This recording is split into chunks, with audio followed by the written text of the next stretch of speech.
पूर्व जन्मों के कर्मों से ही हमें इस जन्म में माता पिता, भाई बहन, पति पत्नी, प्रेमी प्रेमिका, मित्र शत्रु, सगे संबंधी इत्यादि संसार के जितने भी रिश्ते नाते हैं सब मिलते हैं।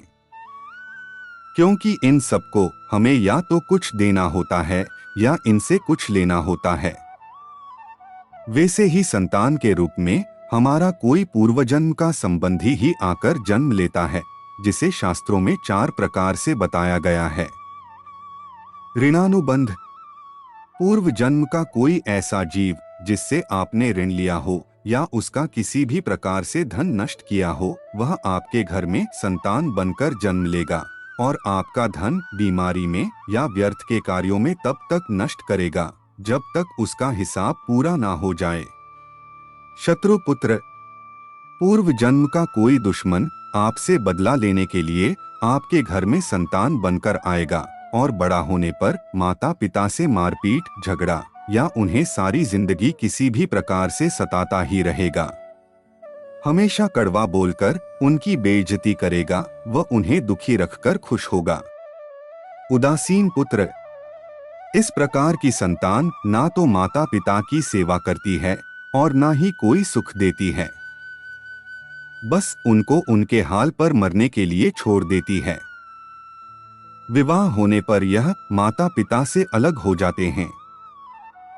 सेवक पुत्र, पूर्व जन्म में यदि आपने किसी की खूब सेवा की है तो वह अपनी की हुई सेवा का ऋण उतारने के लिए आपका पुत्र या पुत्री बनकर आता है और आपकी सेवा करता है।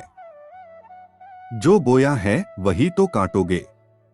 अपने माँ बाप की सेवा की है तो ही आपकी औलाद बुढ़ापे में आपकी सेवा करेगी, वरना कोई पानी पिलाने वाला भी पास नहीं होगा। आप यह ना समझें कि यह सब बातें केवल मनुष्य पर ही लागू होती हैं। इन 4 प्रकार में कोई सा भी जीव आ सकता है।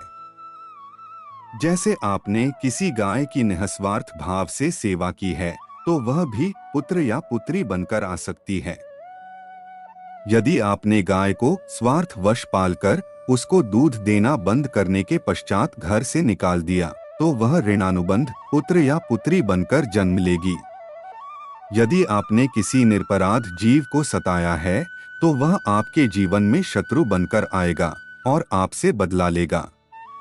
इसलिए जीवन में कभी किसी का बुरा ना करें, क्योंकि प्रकृति का नियम है कि आप जो भी करोगे उसे वह आपको इस जन्म में या अगले जन्म में 100 गुना वापस करके देगी।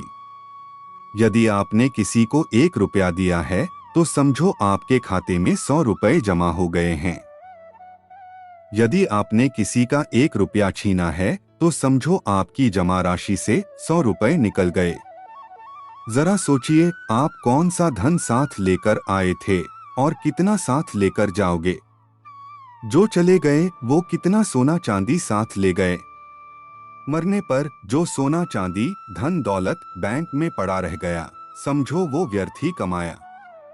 औलाद अगर अच्छी और लायक है तो उसके लिए कुछ भी छोड़कर जाने की जरूरत नहीं है, खुद ही खा कमा लेगी। और औलाद अगर बिगड़ी या नालायक है तो उसके लिए जितना मर्जी धन छोड़कर जाओ, वह चंद दिनों में सब बर्बाद करके ही चैन लेगी। मैं, मेरा, तेरा और सारा धन, सारी संपत्ति यहीं का यहीं धरा रह जाएगा, कुछ भी साथ नहीं जाएगा। साथ यदि कुछ जाएगा भी तो सिर्फ आपके द्वारा किया धर्म, आपके द्वारा की गई भक्ति, आपके द्वारा की गई सेवा, आपके द्वारा किया गया सत्संग सिमरन, सिर्फ और सिर्फ यही साथ जाएगा। इसलिए सावधान हो जाए, अपने कर्मों अनुसार खुश रहो।